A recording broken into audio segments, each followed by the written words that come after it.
Hello, I'm Brian Fox. Welcome to I Hate Rock Music. One of the reasons I love rock music is bands like Lollipop.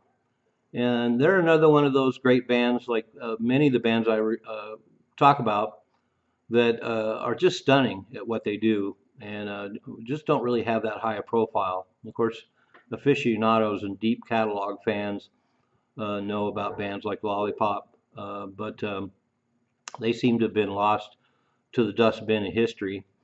And interesting history, speaking of, they started out of Buffalo, New York, and then they moved to Maryland, and then they moved to San Francisco.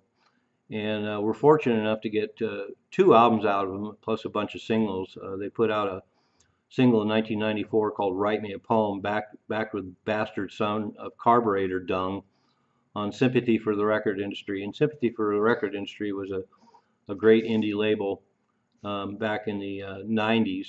I used to buy almost everything that came out on Sympathy for the Record Industry. Unfortunately, I missed that Lollipop single when it came out. But then they got signed to Amphetamine Reptile Records, and they fit right in. But even amongst the Amphetamine Reptile roster, they were a particular kind of band, and they have some kinship with bands like the Cows and Hammerhead and the like. But they really have their own thing, and I'll get into that in a minute. So their first single, "Write Me a Poem," in 1994 and 1995, they released "Half Dead" on Amphetamine Reptile Records. And then in 1997, there was a live at Reptilian Records on the Reptilian label, so an indie release that manages to capture their live show great. So it's worth searching out if you like the band. And then their earliest release actually was a cassette, 1993, called Nash Ogden's Cash, and their sound was a little more primitive at that point. But the band is Dave, Mark, Rebecca, and John, and that's how they're listed. So I don't have any full names of the bands, but there's a couple of great YouTube videos of them live that are pretty short, and and then we have the two albums on Amphetamine Reptile Records, 1995's "Dog Piss on Dog" and 1998's "Sucked In, Blown Out," which are great titles for a record, especially for this band. And I'm not sure how to describe them. In some ways, the lead singer guitarist kind of reminds me of a punk version of Ted Nugent. I had the good fortune of seeing them live at a club here in Seattle, the Crocodile, with a local band called Thingmakers, and Lollipop was astonishing.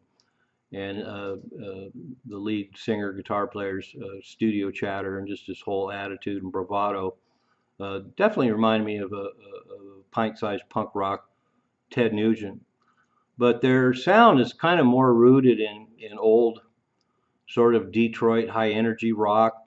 They're kind of a low rent punk rock version of the MC5 in some ways.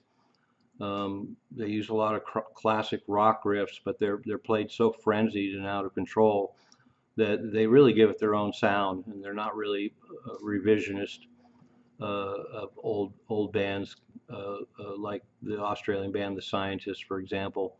Kind of mine the same territory, but they managed to carve out their own persona. And their two albums, "Dog Piss on Dog" and "Sucked In, Blown Out," are just unrelenting from beginning to end.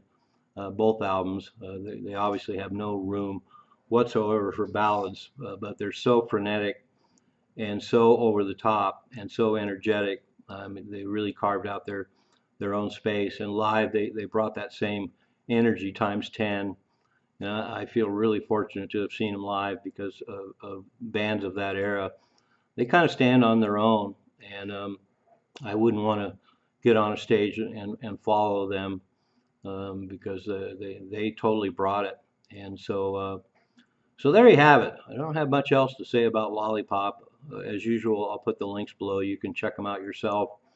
But if you like old Detroit high energy rock, if you like the MC5, um, I'm not sure what else I would compare them to.